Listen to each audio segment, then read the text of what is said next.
블랙풀의 스타 스탠리 매튜스는 영국 공군 근처에 배치되어 블랙풀뿐만 아니라 맨체스터 유나이티드와 아스널에서도 뛰었습니다. 심지어 한날 두 팀에서 뛰는 일도 있었는데요. 1940년 크리스마스에는 렌 셔클턴이라는 선수는 오전에 브래드포트 파크 애비뉴에서 오후에는 브래드포트 시티에서 뛰며 두 경기 모두 득점을 기록하는 일도 있었습니다. 안녕하세요. 비전트의 이동준입니다. 오늘은 축구 시스템의 독특한 제도인 임대 시스템에 대해 이야기하도록 하겠습니다. 최근 대한민국의 양민혁 선수가 잉글랜드의 토트넘에서 QPR로 임대 이적하면서 꾸준히 기용을 받고 활약을 하고 있죠. 그렇다면 오늘날 축구계에서 필수적으로 활용하고 있는 이 임대 시스템에 대해서 어떻게 시작되고 있는지 알아보도록 하겠습니다.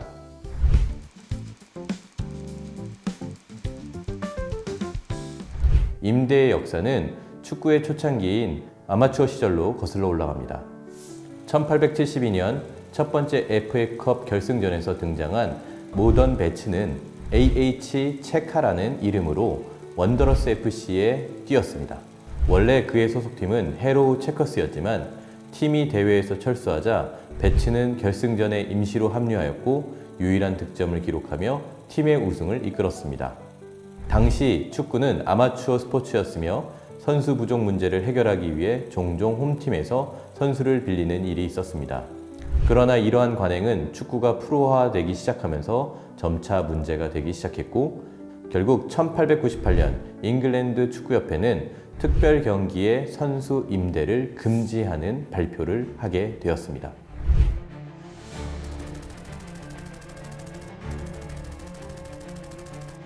임대 시스템은 제2차 세계대전 동안 다시 나타나게 되었습니다.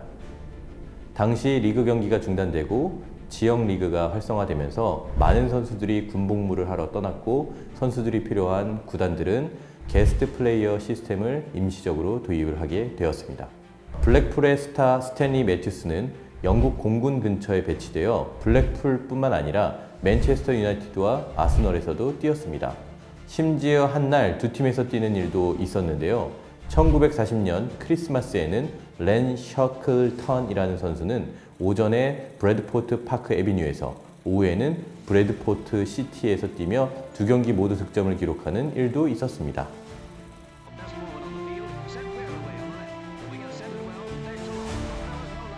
전쟁 이후 게스트 플레이어라는 제도는 사라졌지만 1966년 영국 축구 리그가 임시 이적이라는 제도를 도입하면서 현대적 개념의 임대 이적 시스템이 도입하게 되었습니다.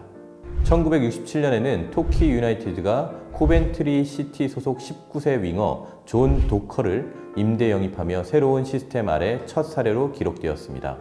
도커는 데뷔전에서 엑서터 시티를 상대로 멀티골을 기록하며 팀의 3대0 승리를 이끌었고 4경기를 소화한 후 복귀하였습니다.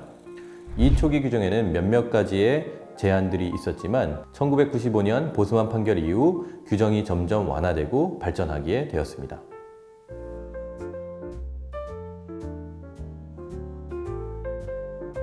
오늘날 임대제도는 축구계에서 필수적인 시스템으로 자리 잡았습니다. 유망주들에게 실전 경험을 제공하고 주전 경쟁에서 밀린 선수들에게 새로운 기회를 주며 클럽들은 재정적 리스크를 줄일 수 있었습니다. 여러분, 가장 기억에 남는 임대 선수가 있으신가요? 있으시다면 댓글로 남겨주시면 감사하겠습니다.